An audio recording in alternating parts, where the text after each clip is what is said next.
Here's an article at talkingtheweird.com entitled Eyewitness to Hitler's Escape.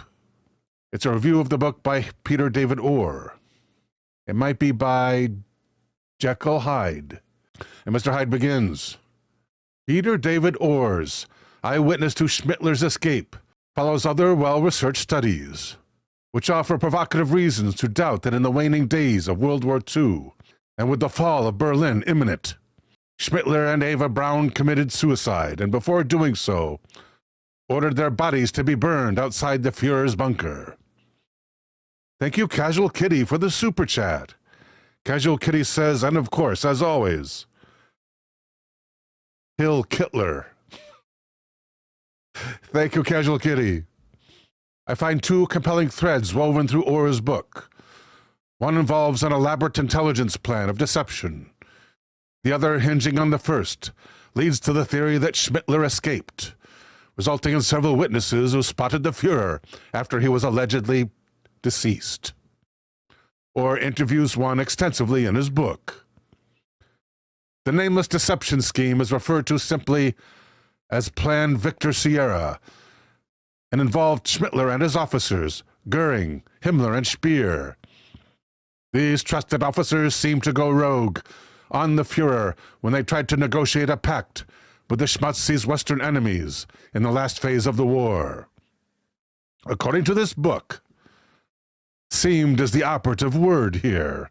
Orr believes these officers were operating with full knowledge and the consent of Adolf Hitler. There's plenty of theorizing and some support for it. For instance, in April 1998, Reichsleiter Philip Buller's former personal adjutant. Let me try that again.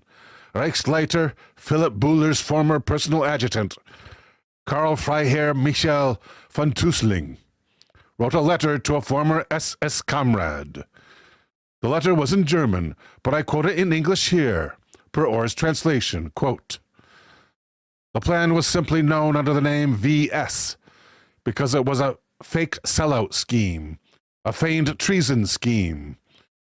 Orr goes on to show how the actions taken by these schmutzy officers seemed to contradict the German High Command, even as they were acting to advance Hitler's goal.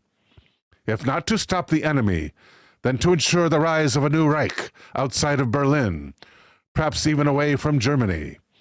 Plan Victor Sierra also served as obfuscation to give key schmutzy figures time to escape. Complicated escape routes, what Peter Lavanda calls rat lines, were drawn up and used. This leads to the book's second major revelation, that Hitler escaped Berlin and eventually Germany. Orr has done extensive digging to support his points.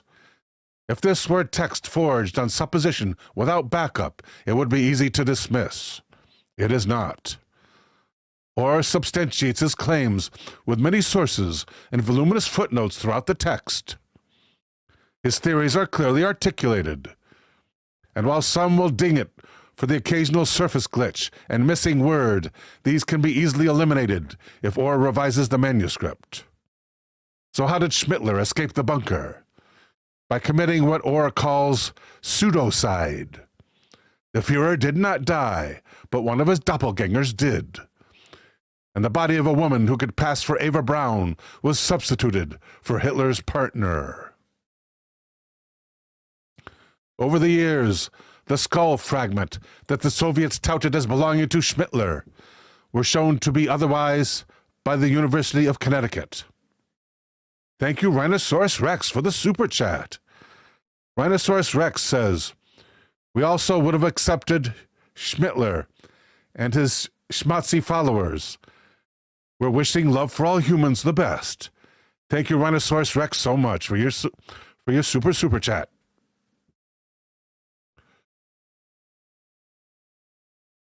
Other reasons to doubt the official story. The SS guard who saw a male and female wheeled into Hitler's underground command headquarters as cadavers. This guard also remembers Hitler's dentist spending hours in a private room with the corpses shortly before Hitler's alleged suicide. Oh, and the blood on the couch on which Hitler supposedly shot himself. It does not match the Fuhrer's blood type. And yet the notion that Schmittler escaped death seems incredible. Why should we doubt the official tales we've been told throughout the years? In fact, once the subject is scrutinized, there are reasons aplenty to consider, one of which is that most of those who claimed Schmittler offed himself were his loyal followers. Contra their testimonials, Orr gives us exactly what the title of his book states, an eyewitness to Schmittler's escape. Private Aubrey Temples was an American POW in the final phase of World War II. In March of 1945, Temples was transferred from the Moosburg to a smaller camp in southern Germany, Nussdorf am Inn, near the Austrian border.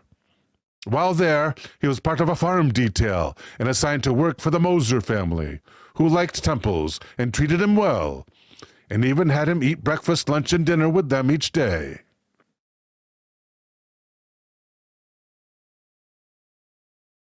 A day or two after Schmittler's alleged self-harm in Berlin, Temple claims he stood by the side of the road as a trio of SS-guarded Mercedes-Benz limos drove by.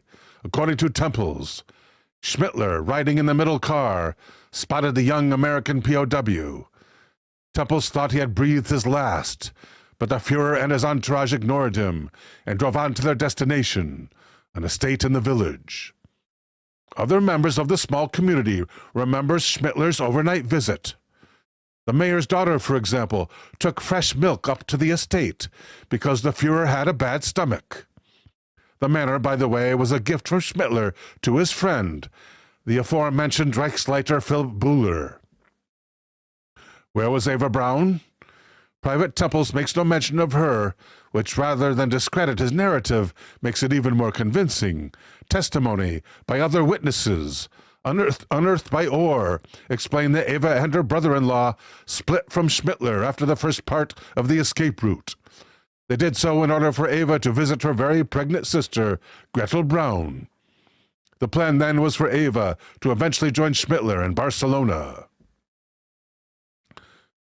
And their ultimate destination,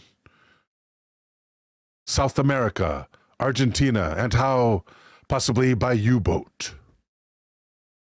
For those most recently joining the program, Love for All Humans, a great guy and a supporter of the show, was agreed to be represented here by his dog KC tonight as he fights his diagnosis of inoperable lung cancer. We're raising money for Love for All Humans tonight. Love says he's doing a lot of meditation, watching anime, and listening to frequency music. To contribute, just pick one of these two ways to help. Contribute directly to Love's crowdfunding campaign at the URL above, or simply use the Super Chat tonight for your donation.